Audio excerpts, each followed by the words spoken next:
Hi everybody. Just thought I'd come on and let you guys know that I'm still here. I been having a lot of trouble with my internet and power going up and down, and it's been crazy the last week here. It's storming out there now. If you listen real close, you can hear the thunder and stuff. We've got heavy thunderstorm warnings all day today. Severe thunderstorm warnings for tonight. I think we have a couple of days, 1 or 2 days, where it just barely rains, and we have 1 day where it's going to clear up, and then the heavy thunderstorms start again. We have to get used to it because that's the way it is here in May. We might have 3 good, dry, long days in the whole month of May. But anyway, I just came on to let you guys know that I'm here and I'm okay. But the internet came back up about 2 hours ago, and I checked all of my mail and stuff, and I thought now would be a good time to see how quick I could get a video out before it went back down again. Hopefully it doesn't go down again before I get done with this. But I've spent, oh my goodness, the last couple of days, of course, you know, I can't do much because climbing up and down the ladder is a big no-no. So I went and bought me one of those Dollar General sponge mops, and I'm starting my spring cleaning, but I'm just doing little sections at a time. So today I did this part over here. So I moved out the chair, the end table, the lamps, the sit-abouts, everything came out. And we took all the, I took all the pictures off the wall, anything hanging on the wall come off, left it bare wall. And then I mix a really light bleach water, and I wash the wall down, sealing the floor, and then I mix a light Dawn water and go over it again. Man, I'll tell you what, and let me tell you why I do this, because you don't know what gathers on your walls in the wintertime when your house is all shut up and you're burning wood or propane or natural gas or electric heat. You have to remember every time your furnace kicks on, it's throwing dust everywhere, and most of the time it goes straight and sticks to the walls. And I'll tell you what, once I got that wall washed, it looked brand new, and I just tickled pink. But anyway, I took all the pictures down, I scrubbed them down with light bleach water, the ones that I could, and then I cleaned all the glass, got everything hung back up, vacuumed the floor real good, checked for spots on the carpets if it needed cleaned or whatever, and put everything back in place. And that's what I'll do. I'll do little sections at a time. It was probably about a 8-foot by 8-foot section that I did. And I'll do that every day until June, because I can't do anything. I can't till a garden. I can't put in flower beds or anything till June. The first week of June is when I'm really going to be busy trying to get everything put in. Because if you guys remember, I put in stuff in May that one year, and the thunderstorms just washed everything away. I had to replant and replant and replant. This year, I'm going to start seeds inside, which I should get them started in the next week or so. And they are not going out until the 1st of June. I'm not putting them out till the 1st of June. I'm not going to take a chance of them washing away and having to start over and over and over and over.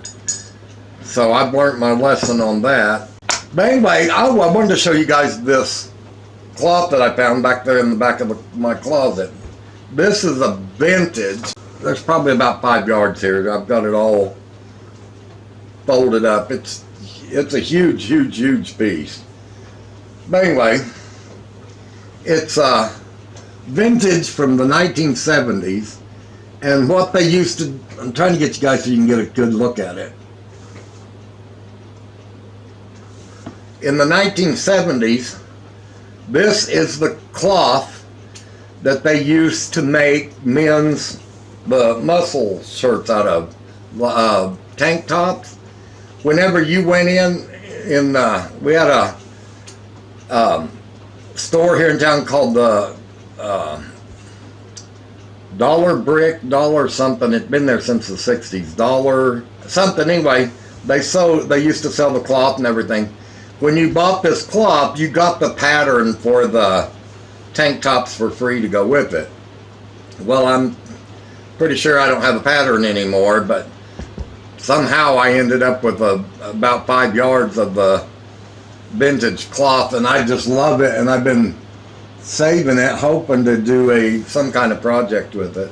Another thing I found, I wanted to tell you guys about this, and now I remembered, I found a whole pack, 100 sheet pack of glossy finish sticker paper in that closet, and it's premium inkjet photo sticker paper.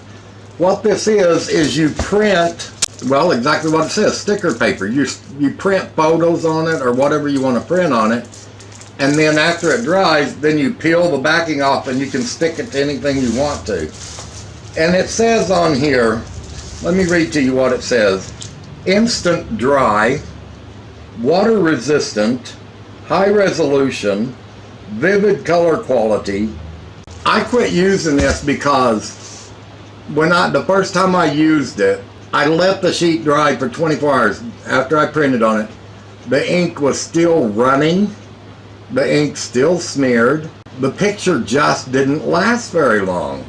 Once you try to peel it off, it was nasty and awful. So now I got a whole pack full of glossy finish sticker paper. I got to figure out what I'm going to do with it. But you're supposed to be able to print pictures on it and peel and stick them to stuff. They're not waterproof. Take my word for it. They're not waterproof. And after 24 hours, the ink still wasn't dry on this because it was so shiny, slippery, glossy. The ink just wouldn't dry. No matter what I did, no matter how I touched it, I'd take a hairdryer and try to dry it, and the paper would just curl up. So I just stuck it in there and quit using it. But you know, I'm going to find some kind of use for it. I will find something to use it for, because I don't want to let it go to waste, and I'm not going to throw it away. That stuff was not cheap. I just thought I'd warn you guys about buying sticker photo paper. Don't do it. Don't trust them. There was something else I was going to tell you guys about. They have have you ever seen those little single packlets that you buy, that you take with you, and if you want something to drink, you just open one packet and pour it in like a 16-ounce bottle of water, shake it up and drink it and go on? Well, I bought a pack of that to make jelly out of it. Jello, not jelly, Jello. And it was blue raspberry, Star Kiss candy or something like that. It was what it was deal after. It was sugar-free, really good. Let me warn you about something. It says 1 packet per 16-ounce bottle. Whoa. I put 1 packet, one of the little single packets, and there's 6 that comes to a box, in a 16-ounce bottle. I took a sip of it. It about knocked me off my feet. It was so sweet and strong. I thought, wow, Starburst candy. Remember Starburst candy? That's what the flavors were. I kept messing with it, and I found 1 packet will make 32 ounces, and it's still a little blast, but it's more durable. So if you buy those at Dollar General, I can't remember what the name brand is, but they're Starburst. They're made them, it's supposed to taste like the Starburst candy. Mark my words, mix it with 32 ounces of water, not 16 ounces. Because if you take a drink, it's so strong it will grab your breath. Anyway, I hear the thunder coming. Anyway, I just wanted to jump on here. Oh, I wanted to show you, my sister brought me another piece of driftwood to work with. Many, many years ago, she bought a snake, and this was in her snake's, what do you call it, terrarium? It's been many, many years. And I guess the snake finally passed away. Seems like that thing lasted 30 years or more. But the snake finally passed away. But she didn't want to get another one, so she brought me the driftwood. goes in his tank. And she said, here, I want you to take it and do something with it. She said, I don't plan on getting another snake. Whenever she first got that thing, it would get out of its cage all the time. And you never knew where it was at. It only came out when it's hungry. That's how she'd catch it and get it back to its cage. When he got away, I would have her to call me and to warn me. And I told her, I said, until the snake's found, I won't be back to your house. I won't come back. And I didn't. Anytime that snake was loose in the house, I mean, there could have been times that she lied to me and told me the snake was loose because she didn't want me coming over. I doubt that. But anyway, I would not. I stayed away until she called and said that they had it back in its cage. She didn't worry about it. She said, I know it's not going anywhere. It's here in the house somewhere, and it's not going to hurt anybody. And she had 6 little kids at home during that time.